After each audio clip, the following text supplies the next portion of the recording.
अस्सलाम वालेकुम वरहमतुल्लाहि वबरकातुहू।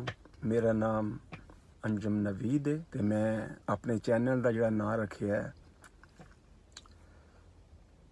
पहली दफ़ा मैं वीडियो लॉन्च कर रहा। ये तुहानू सीखण नू बहुत कुछ मिलेगा। मेरा कोई उस्ताद नहीं, मेरा उस्ताद अल्लाह है और मैं शागिर्द हाँ जनाब रसूल पाक सल्लल्लाहु अलैहि वसल्लम दा।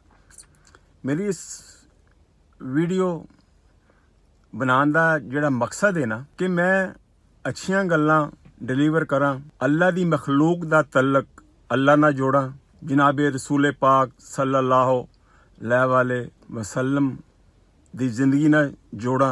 इहदे च सलामी टॉक ते भी कुछ गल्लां होणगियां, कुछ हासे भी होणगे।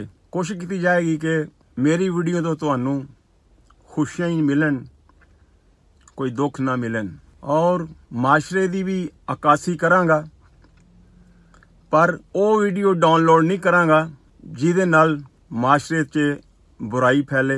मेरी कोशिश होएगी कि मैं ऐसी वीडियो लॉन्च करा जेड़े मेरे भैन भरा, मेरियां भैणां, मेरियां मावां वो फैमिली नाल भी बह के वेख सकन। मैं उर्दू च भी गल करांगा, पंजाबी च भी गल करांगा, किते किते इंग्लिश का टच भी होएगा ते तुहानू इंशाअल्लाह बहुत मज़ा आएगा। मेरी हर वीडियो च कोई नसीहत ही होएगी, तुहानू कोई अच्छा ही पैकेज मिलेगा।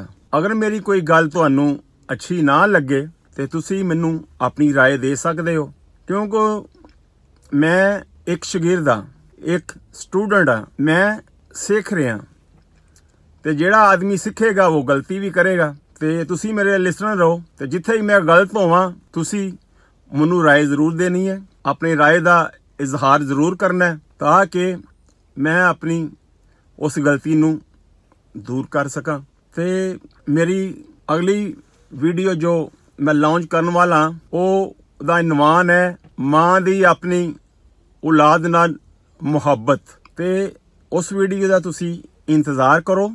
वेरी सून मैं मां दी मुहब्बत ते बाप दी मुहब्बत ते वीडियो लॉन्च करने वाला। ते तुसी इंतजार करो, मैनू इजाजत दियो ते मिलने हैं अगली वीडियो कॉल ते।